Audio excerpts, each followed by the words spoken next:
अरे लेकरा जरा थांब रे थांब. अरे अरे कोणीतरी मदत करा रे बाळा थांब रे. अबे थांब. मदत करा जरा मदत करा मदत करा. कोणीतरी मदत करा कोणीतरी मदत करा.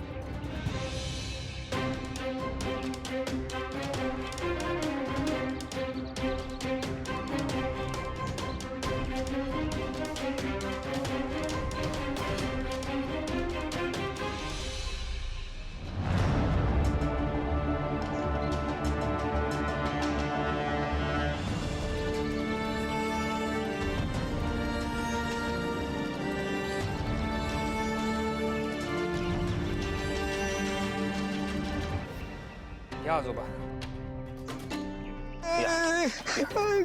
सावकाश आजोबा सावकाश.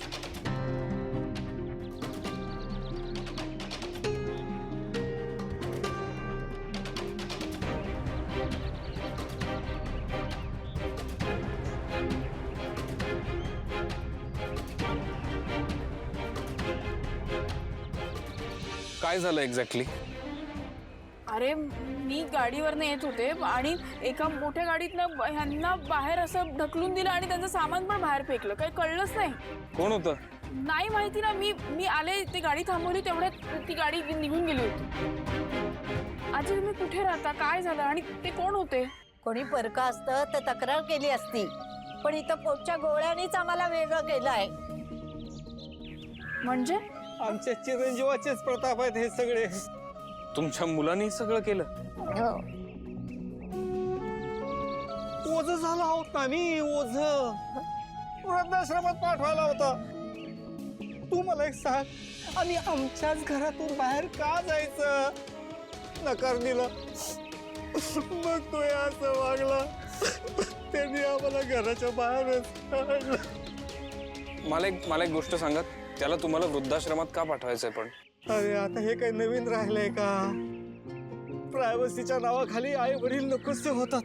मग ज्या मुलाला तळहाताच्या फोडाप्रमाणे जपलं, त्याला हवं तेव्हा मागेल ते दिलं. कर्तव्य करायची वेळ आली ते असं वागतात. कसलं कर्तव्य? अगं यांना एक मोठा आजार झालाय आणि त्यावर उपचार करायचा आहे आणि खर्च पण वाढलाय. तो ह्या दोघांनी हात वर केले. जाऊ दे ग, आपण हे सगळं नशिबावर सोडून देऊ. तुमच्या मुलाचा बेजबाबदारपणाचा दोष तुमच्या नशिबावर देऊ नका तुम्ही. मला सांगा तुमच्या घराचा पत्ता कुठे आहे? नको नको नको नको नको नको. हे बघा, तुमचा हक्क, तुमचं घर तुमच्यापासून कोणीही हिरावून घेऊ शकत नाही. आजोबा आपण तुमच्या घरी चाललोय, चला. ऐक रे. या चला सावकाश.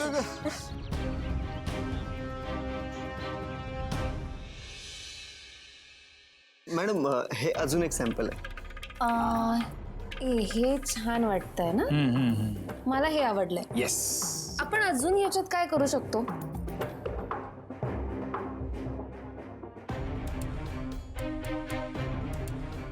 पण हे छान वाटतंय. आपण हे सिलेक्ट करतोय. चालेल. संपदा, भाऊ भाऊ ऐका ना, ते डिझाईन फायनल केले. तुम्ही एकदा बघून घ्या. अगं तुम्ही केलंय ना? भाऊ प्लीज. आई अरे आई काय ग? अगं ये ना जरा, दाखव ना. बसा भाऊ. हा. आई हे बघ, हे डिझाईन फायनल केलंय. तुम्ही एकदा दोघे जण बघून घ्या. अरे वा बघूया. छान आहे की. छान झालंय डिझाईन. अहो बघा ना.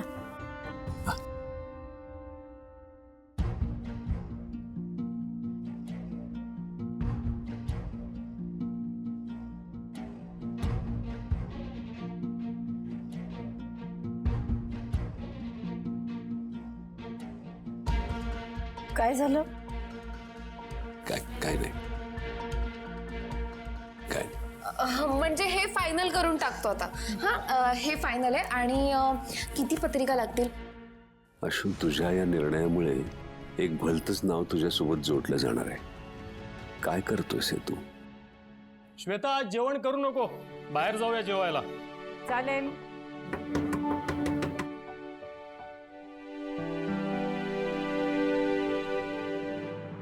तुम्ही इथे? तुम्हाला तर मी घराबाहेर काढले होतात ना.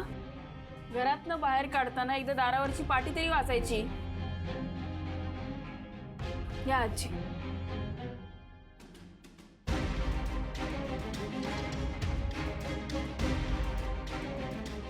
अरे कोण आहात कोण तुम्ही आणि काय चाललंय काय?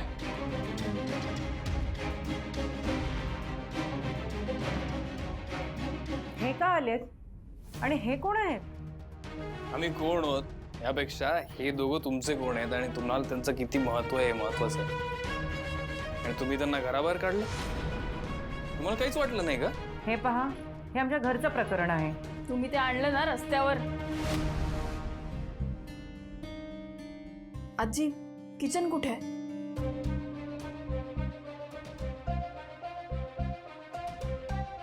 काय चाललंय? काय चाललंय कळेल, थांबा. हे असं काय स्वतःच घर असल्यासारखं वावरतायत? आणि आहात तरी कोण तुम्ही? समाजसेवक? कुणासाठी काहीतरी करण्यासाठी ना समाजसेवक असायची गरज नाहीये. माणूस असला ना तरी चालतं. बघ आम्ही काय माणसं नाही का? आहात तुम्ही माणसं. माणुसकी आहे तुमच्यात. आजोबांचा आजार पण काढावा लागेल म्हणून तुम्ही त्यांना घराबाहेर काढलं. हिम्मत कशी झाली तुमची?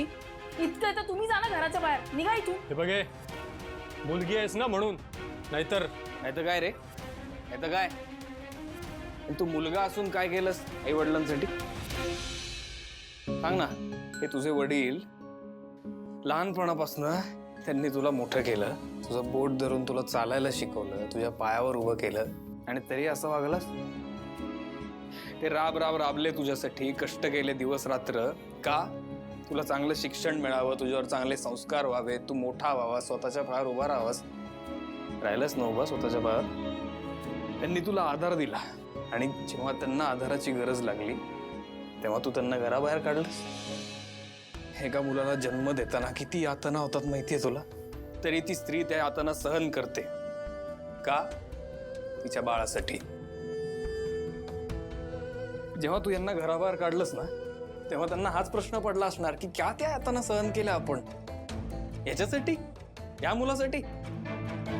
आणि तुम्ही काय हो, लग्न करताना विचार केला होता ना की नवरा शिकलेला आहे का, घर कसं आहे, घर किती मोठं आहे, आई वडील कसं आहे, सगळा विचार केला होता ना तुम्ही?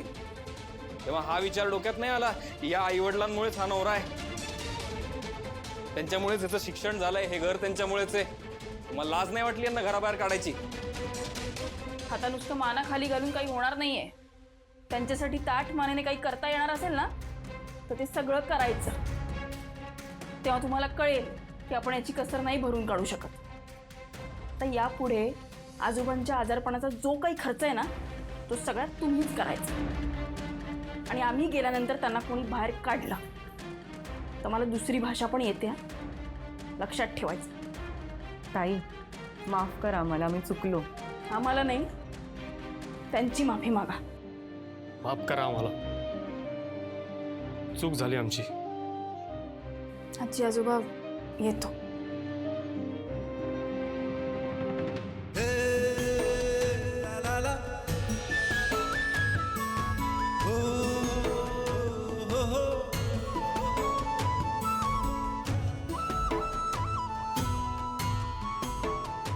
पोरी, तुझा नवरा फार नशिबान आहे. तुम्ही दोघं एकमेकांना ओळखता? हो. आणि आजी, तो नशीबवान नवरा हाच आहे. तुम्ही एकमेकांसाठीच बनला आहात आणि सर्वांचंच तुम्ही भलं करणार आहात.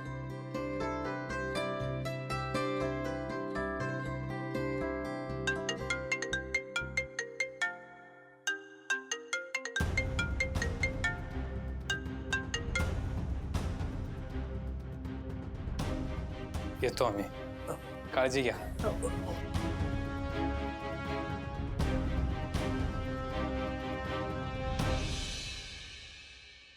चला. अशू, ऐक ना.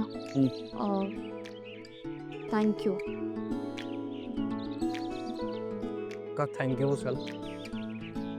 म्हणजे तू आज वेळेवर आला आणि आजी आजोबांना आपण त्यांच्या घरी नेऊ शकलो. त्यांच्या मुलाला पण समज देता आली ना. दोघांनी मिळून केलं ना आपण, मी थोडी एकट्याने केलं. हा माहिती, मी तर काही पण असो, आपण दोघांनी एकत्र केलं काम आणि कोणाची तरी मदत केली. शिवा काय आहे, तुला वाटतं ना तेवढं मी वाईट नाहीये. मी असं कुठे म्हटलं? नाही, तुला असं वाटू शकतं की हा लोकांचा काहीच विचार करत नाही म्हणून म्हटलं.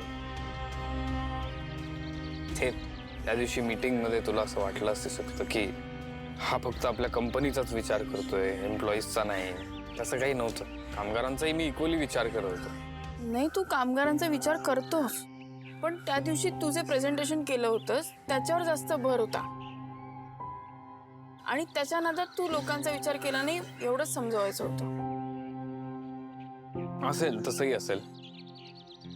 तू म्हणतेस ते बरोबर असू शकतं. एनिवे, येतो.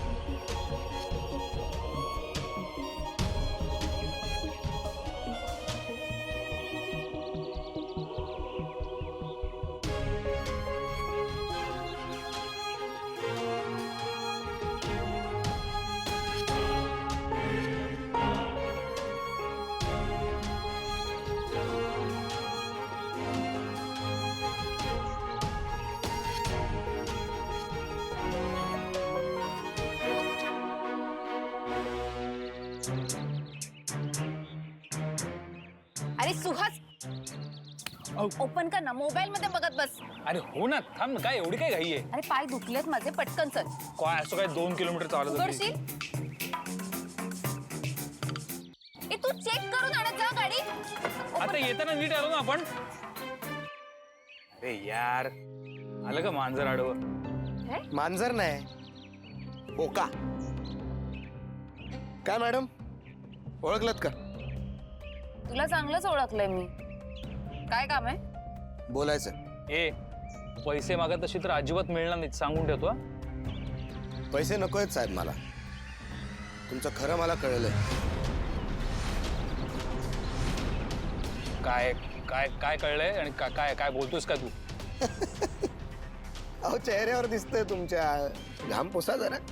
काय तमाशा लावलाय? तमाशा तर तुम्ही करून ठेवलाय शिवाच्या आयुष्याचा. तू काय बोलतोयस? तुझं तुला कळतंय ना? आणि तिच्यासोबत जे झालंय ती तिची कर्म आहे. मॅडम, सगळ्या गोष्टी जर कर्मानेच घडत असत्या तर त्या घराबाहेर तुम्ही दोघं असता, शिवा नाही. आज तुमच्या कर्मामुळे शिवा अडकली या सगळ्यात. तिला घराबाहेर काढण्यात तुमचाच हात आहे हे मला कळलं. किट्टू डार्लिंग, माझे ना हात शिवशिवत आहेत याचा गळा दाबायला. मी याचा कधीही गळा दाबू शकतो. रे जरा खाल्ल्या मिठाला जाग. अहो, पण मी आता शिवाचं मीठ खातो, वो भी 100% शुद्ध. तुमच्यासारखं भेसळ नाही. म्हणजे आम्ही झोलर आहोत. हे काय वेगळं सांगायला पाहिजे आता. सुहास, थांब. काय आरोप करतोयस? तुझं तुला कळतंय ना? कीर्ती मॅडम, हे सगळं तुम्हीच केलंय हे मला माहिती आहे. काय पुरावे आहेत तुझ्याकडे? आणि तुझ्या बोलण्यावर कोण विश्वास ठेवणार आहे? नाही, बरोबर आहे. आत्ताचे पुरावे नाही आहेत माझ्याकडे, पण अगोदरचे आहेत. तुम्ही पाठवलेल्या पैशांचे पुरावे, बँक स्टेटमेंट्स, दिव्याला लग्नातनं पळवून नेण्यास तुम्ही कशी मदत केली त्याचे पुरावे आहेत माझ्याकडे. दाखवतो ना, पण घरी येऊन. हे धमकावतोय आम्हाला? ऑफकोर्स धमकावतोय. हे जे प्रामाणिकपणाचं नाटक सुरू केलंयस ना, ते बंद कर. आणि किती पैसे पाहिजेत ते बोल. मला तुमचे पैसे नको आहेत. का? उळका आलाय का शिवाचा? हो, कारण शिवा एक चांगली मुलगी आहे आणि तिच्या या चांगल्या वागण्याचा तुम्ही गैरफायदा घेता. ऐक ना, नको अक्कल शिकलीस. आणि तुला जे करायचंय ते कर, पण एक गोष्ट लक्षात ठेव. मागच्या वेळेस सांगितलं तसं मी तुला आत्ताही तुरुंगात टाकू शकते. टाकू का? टाका ना, मला फरक नाही पडत. पण शिवाला प्लीज अडकवू नका कशात. कोण आहेस तू आणि तुझं आम्ही काय ऐकू? नको तिथे लक्ष घालू नकोस, कळलं? निघ आता. उगाच आमच्या नादाला लागू नको, फसशील तू. हा, नादाला तर तुम्ही कोणाच्या लागलात हे अजून तुम्हाला कळालं नाही. कळेल कोण फसतंय आणि कोण सावरतंय.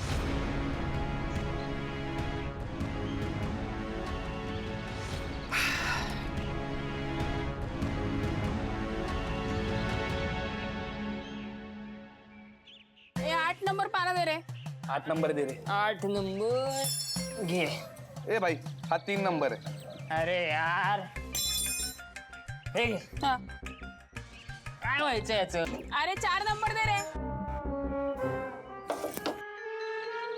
द्या ना रे, काय चाललंय गावात तुमच्या? हा झालं. अरे स्टार्टर मार. हा मारतो.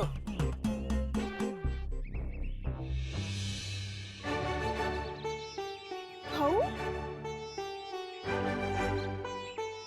अहो तुम्ही काय करता इथे? तुम्ही या या या आत या.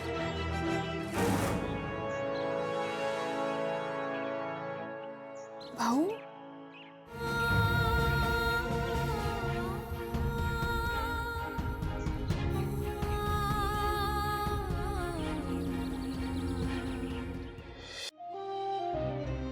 भाऊ काय झालंय? शिवा, मला जमलं तर माफ कर. मी अपराधी आहे तुझा. मी तुला आशू सोबत लग्नाला तयार केलं. त्यावेळी त्याच्या पत्रिकेमुळे तसं करणं भाग पडलं. आणि तेव्हा तू सुद्धा कुठलंही कारण न देता तयार झालीस. लग्न करून तू देसाईंच्या घरात आलीस. प्रत्येकाची मनं जिंकण्याचा प्रयत्न करत राहिलीस. तुला एवढा त्रास झाला, लोकांनी आरोप केले, पण तू जिद्दीनं सगळ्याचा सामना केलास. शेवटी माझ्या मुलानं तुला घराबाहेर काढलं आणि मी ते नाही थांबू शकलो. मी काही करू शकलो नाही. शिवा, हे व्हायला नको होतं. शिवा, आशू आता त्या नेहाशी लग्न करायला तयार झालाय. त्यानं होकार दिलाय. आणि आशूला पुढे करून सीतानं माझ्याकडनं वचन घेतलंय की मी या लग्नात सहभागी होईन म्हणून. मला हे नाही बघवत शिवा.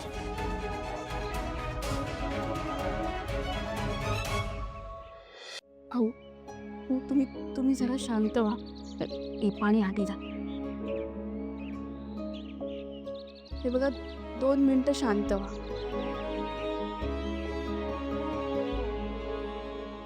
हे घ्या, हे पाणी प्या.